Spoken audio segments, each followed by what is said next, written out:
Have you ever felt a quiet, persistent whisper inside, asking what really happens when this life is over? It's a question that echoes in the silent moments, isn't it? In the dead of night, when the world is asleep. Or perhaps when you look at the stars and feel the vastness of everything. It's not about a morbid curiosity. It's a deeper, more profound wondering. A sense of knowing that there's more to this story than the pages we can see. We're told so many things, given so many beliefs, handed so many maps by others. Some promise heavens, others speak of nothingness. But that inner voice, the one that truly belongs to you, it remains unsatisfied. It feels the incompleteness of the answers. It senses that the truth isn't something to be loudly preached, but quietly remembered. This feeling is not a sign of fear, but a mark of a soul that is awake and searching. You are not alone in this quiet search. It is a shared, silent pilgrimage that countless souls have walked through the ages, looking for a truth that resonates not just in the mind, but deep within the heart. In this journey together, we are going to explore the whispers of a knowledge that has been both hidden and revered through time. We will talk about a text, a book, if you will, not made of paper and ink, but woven into the fabric of ancient memory. This isn't about dogma or a new belief system to adopt. This is about uncovering a perspective that ancient traditions held about the journey of consciousness after it leaves the body. We will look at what they suggested happens step by step, not as a frightening end, but as a profound transition. You will hear about the stages of this passage, the echoes of the life lived, and the nature of the reality that awaits. This is a conversation about memory, about light, and about the fundamental truth of what you are, beyond the temporary name and form you carry today. If this feeling of searching for a deeper truth resonates with you, I invite you to share your thoughts in the comments below. This space isn't just for watching, it's for connecting with others who are asking the same questions. Your journey, your feelings, your doubts, they are all part of this shared exploration. It helps to know we are not walking this path alone. And if you wish to continue these conversations, to explore the vaults of what we have forgotten, consider subscribing. We are building a community here for the quiet seekers, the ones who listen for the whispers of ancient truth in a loud world. There's a beautiful thought from the ancient Tibetan traditions, often echoed in their texts about dying, like the Bardo Thodol, which is sometimes called the Tibetan Book of the Dead. A central idea is, that which is born must die, that which is gathered must scatter, that which is built must crumble, that which is high must be brought low. On the surface, it might sound somber, but it's not about despair. It's a profound statement about the nature of this reality we experience. It reminds us that everything we see, everything we build, everything we hold on to in this physical world is temporary. It's meant to be. This isn't a punishment. It's the rule of the game. The true essence of who we are is not in the things that can be scattered or crumbled. The real you is the witness to all of it. This thought isn't meant to make you detach from life, but to love it more fully, knowing its precious, fleeting nature, while also remembering that your core, your consciousness, is not subject to these same rules. Now, let us begin to turn the pages of this silent book together and listen to what it has to say about the great journey.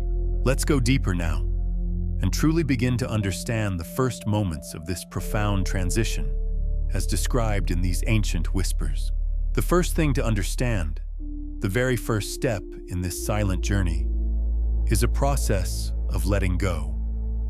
Not a forceful tearing away, but a gentle, natural release. The traditions speak of the dissolution of the elements. This sounds complex, but it is as simple and profound as the body returning its borrowed energy to the universe. Think of it this way. Your connection to the physical world, the very tools you use to experience it, begins to soften. The earth element, which gives you solidity and form, dissolves. You might feel a sense of heaviness, a pressure, as if you are sinking into the ground. It's the body's anchor being lifted. Then the water element, which governs the fluids of your body, begins to recede. The cohesion that holds you together lessens. The fire element, your inner warmth, your metabolic fire, starts to cool. A chill might be felt, not from the outside, but from deep within. Finally, the air element, the breath itself, the most constant companion of your life, becomes shallow, labored, and then it ceases. This is the moment that the world defines as the end. But in the language of this ancient book, it is merely the closing of a door. The ceasing of breath is not the extinguishing of the light, but the moment the consciousness is finally untethered from the machine it has inhabited. The senses, one by one, turn inward. Sight fades, but not into darkness. It's more like the inner screen. The one you see when you close your eyes and dream becomes the only reality. Sound ceases to come from the outside world. Instead, you may begin to hear the inner sounds of your own consciousness, a ringing or a humming. The world you have known for a lifetime, the smell of rain, the feeling of a warm blanket, the taste of your favorite food, all of this recedes like a distant shore. This is not a state of loss. It is a state of profound concentration. For the first time, your awareness is no longer scattered across 5 different senses. It is gathering itself, collecting into a single, unified point. The feeling is not one of panic, but of immense stillness. A quiet that is deeper than any silence you have ever known. It is the preamble, the sacred pause before the true journey begins. Once the connection to the physical senses is fully released, the next experience is one of profound reflection. This is often called the life review, but this phrase can be misleading. It is not a judgment. There is no one there with a scroll, listing your good deeds and your mistakes. There is no cosmic courtroom. To understand it, you must remove the human idea of right and wrong, of reward and punishment. Imagine for a moment that your entire life was recorded. Not just what you did, but what you felt. Every secret hope, every quiet sadness, every flicker of anger, every wave of love. And not only your feelings, but the feelings of every single person you interacted with. Now, in this state of pure awareness, you experience it all again. But not as a memory. You live it. You feel the joy you gave to a friend, and you also feel their joy as they received it. You feel the pain your careless words caused someone, and you feel their hurt as if it were your own.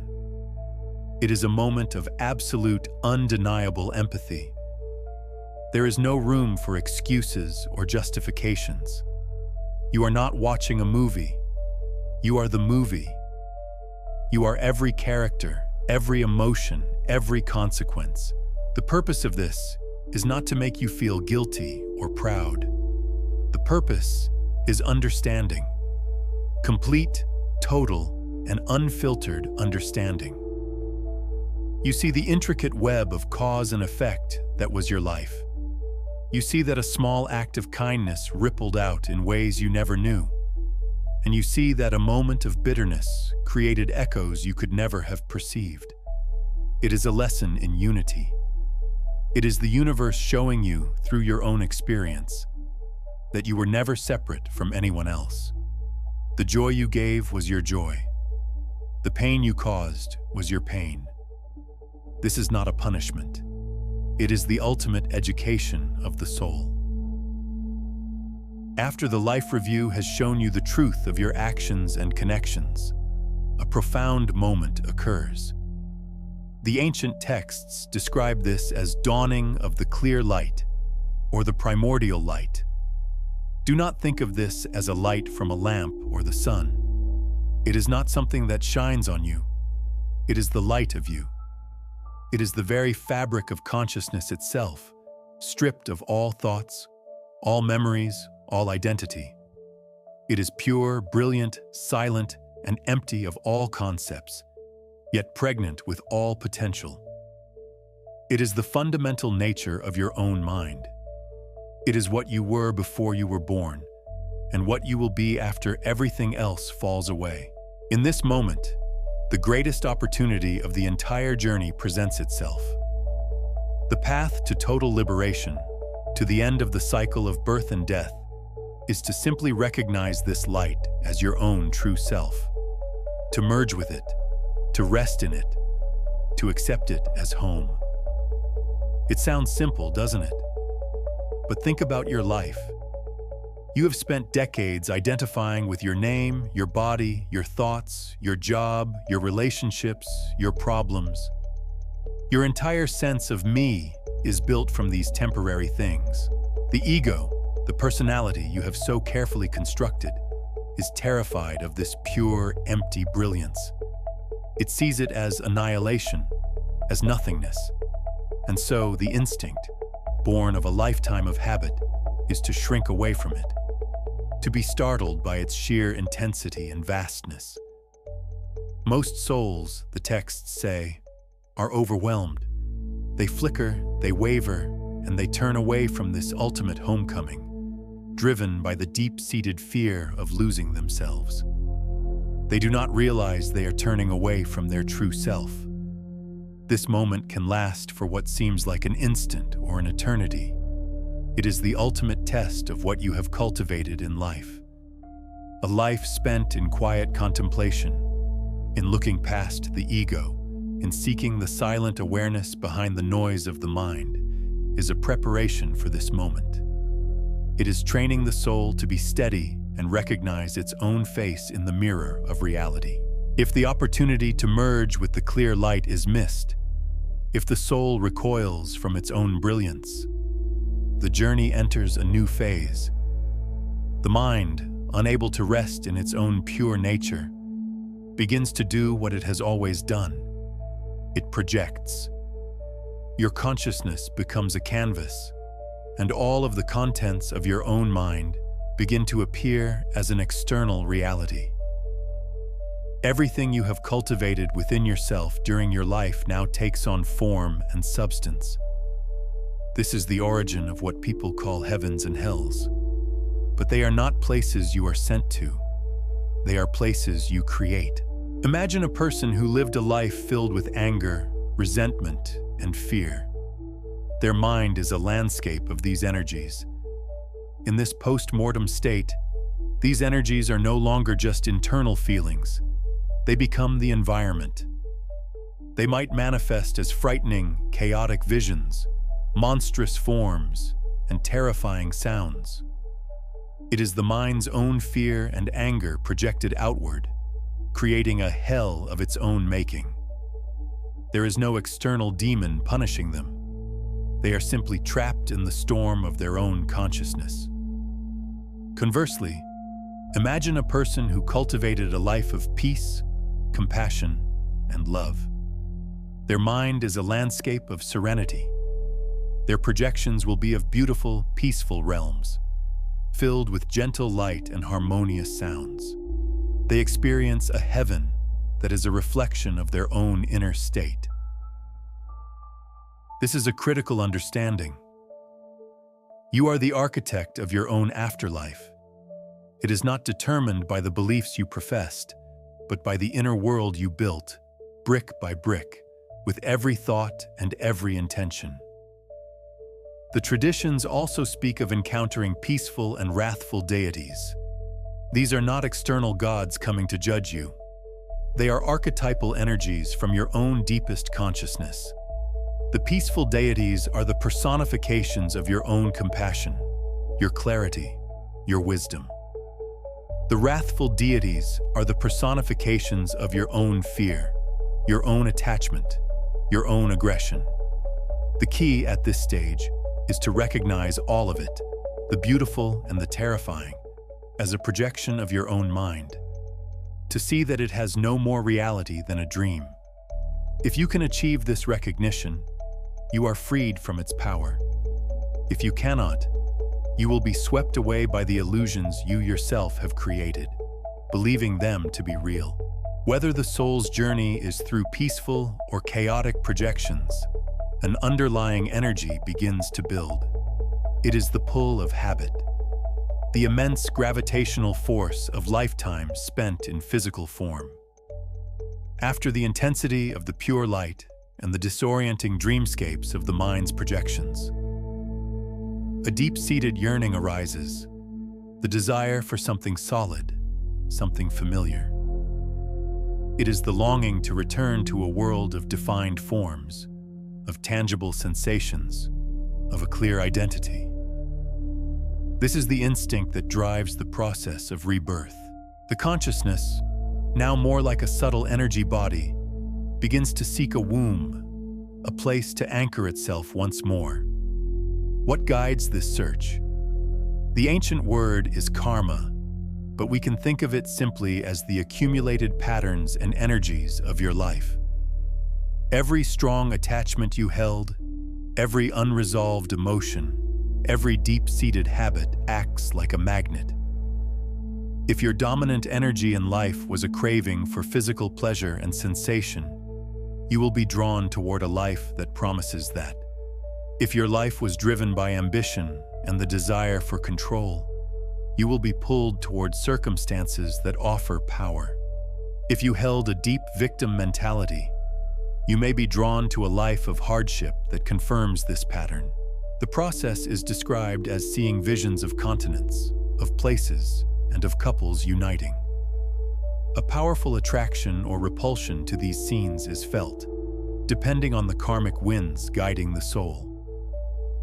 An attraction to one of these scenes pulls the consciousness in, and at the moment of conception, the soul is drawn down into a new form.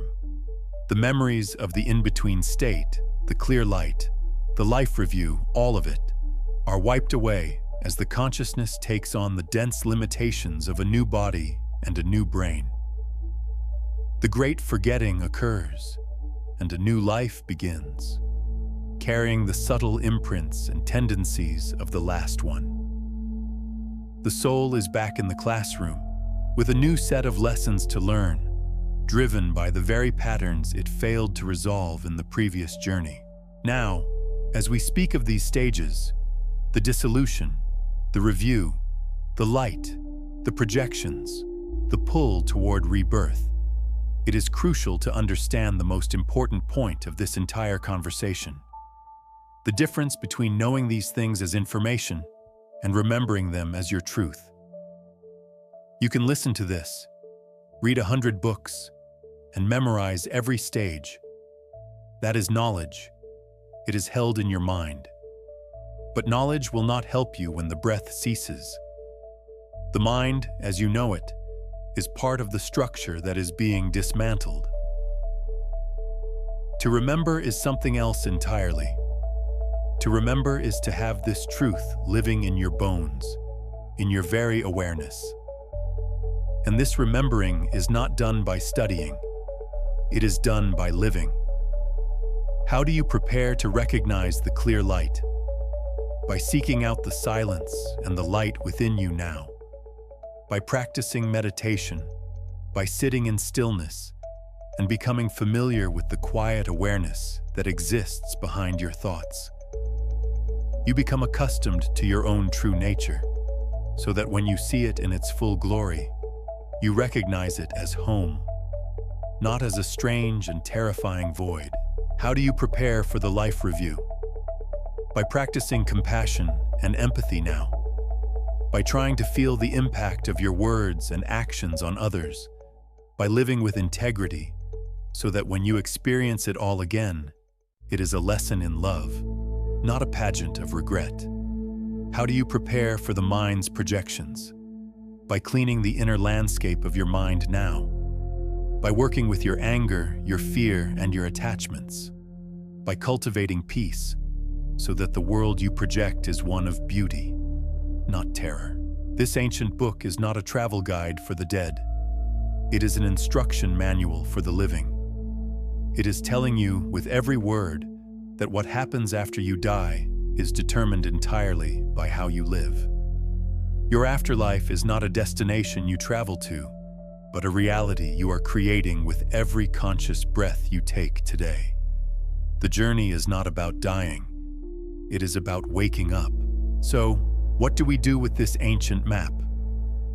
The instinct is to look for a solution, a technique, a 5-step plan to ensure a good passage. But that is the old way of thinking, the way of the mind that always wants to control and manage everything. The true message of this silent book is that the solution is not found in doing something new, but in seeing everything you already do in a new way. It is not about adding another practice to your busy life, but about bringing a different quality of attention to the life you are already living. The real work is not to prepare for a single moment in the distant future. The real work is to dissolve the very habits of mind that make such preparation seem necessary. It is to live in such a way that you are already home, so the final journey is not a journey at all, but simply a shedding of that which is not you. This path does not offer you empty promises of eternal bliss or heavenly rewards for following a set of rules. The invitation is far more simple and far more profound. It is to move from knowing to feeling.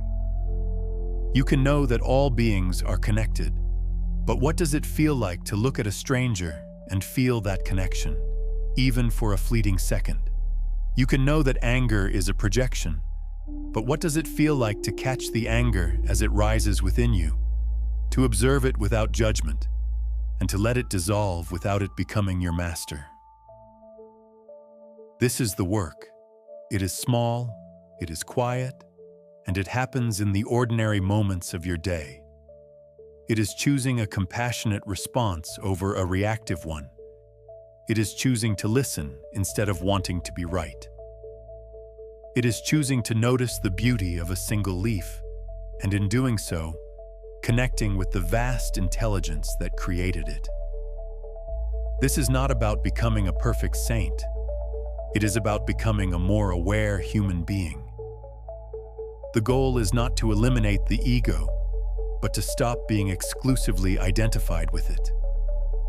To realize you are the sky, not the clouds that pass through it. This change in perspective is the only real and lasting solution, because it changes not just what happens when you die, but transforms every moment of your life until then. Therefore, the only true preparation is to remember. Remember your vastness in moments of smallness. Remember your inner silence in moments of outer chaos. Remember your connection to everything when you feel isolated and alone. How? By creating small pockets of remembrance in your day. When you wake up, before the mind rushes into its plans and worries, take one conscious breath and remember that you are awareness itself. When you feel triggered or upset, take a moment to feel your feet on the ground and remember that you are the calm observer behind the storm of emotion. This isn't about escaping your problems. It is about building an anchor of awareness so strong that the storms of life and death cannot wash you away. You are cleaning your inner home, not out of fear of what is to come, but out of love for the being who lives there right now, you. The paradox is that the more you prepare for death in this way, the more fully and fearlessly you begin to live. Your attachments loosen their grip, not because you force them away, but because you find something so much more real and fulfilling within yourself. You stop clinging to the temporary waves because you have discovered the peace of the deep ocean that is your own being. Let this knowledge settle not as a burden, but as a new lens through which to see your world. Every challenge you face, every person who frustrates you, every fear that visits you in the night, these are not random obstacles. This is your curriculum. This is the universe perfectly tailoring your life to show you where you are still attached, where you are still asleep. Your deepest fear is a doorway to your greatest courage. Your greatest attachment is a signpost pointing to where your freedom lies. Do not resent these challenges. Do not wish for an easier life. Instead, ask, what is this trying to teach me? What part of me is being called to awaken? When you begin to see your life in this way, everything changes. Nothing is wasted. Every moment becomes an opportunity to practice, to learn, to remember.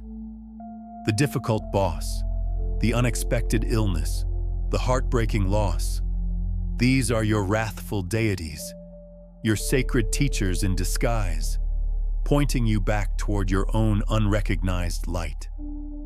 The purpose of your life is not to arrive at the end with no scars, but to arrive with a heart that has been broken open into compassion and a mind that has been sharpened by awareness, ready to recognize the truth when it sees it.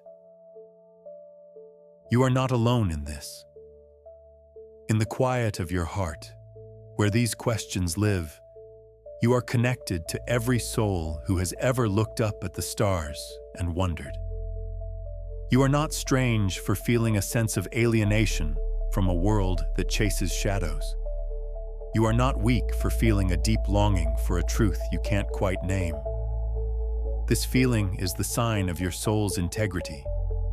It is the homing beacon, alive and well within you, calling you back to what you have forgotten. Your search for meaning is the most meaningful thing about you. In a world that distracts and numbs, your persistent, quiet questioning is an act of sacred rebellion. And in this journey, let your own inner resonance be your ultimate guide. This ancient map, these words we have shared, they are nothing more than a finger pointing at the moon. Do not become fascinated with the finger. Look at the moon. Look where it is pointing, which is back toward yourself. If these ideas resonate with the quiet truth within you, then take them and let them deepen your own inquiry. If they do not, then let them go. Your inner truth, that silent knowing that needs no external validation, is the only authority you ever need to listen to. Trust that feeling above all else. It has been your companion through lifetimes, and it will be your guide through the great transition. This is not about adopting a new belief, but about giving yourself permission to honor the wisdom you already carry. And know this, even if it feels impossibly difficult right now, even if your mind is chaotic and your heart is heavy, even if you feel you have not cultivated peace or compassion, and the idea of recognizing a clear light seems like a distant fantasy, that is okay. This very awareness of your own struggle is a profound step. The journey of waking up is not a straight line toward perfection. It is a messy, beautiful human process of falling down and getting back up. It is about learning to be compassionate with yourself, right where you are. Your feeling of being unprepared is part of the path. Your doubt is part of the path. Do not judge yourself for it. Simply notice it. That noticing, that gentle, non-judgmental awareness, is the beginning of all wisdom. It is the first glimmer of the light you are seeking. What will you remember when all the words are gone?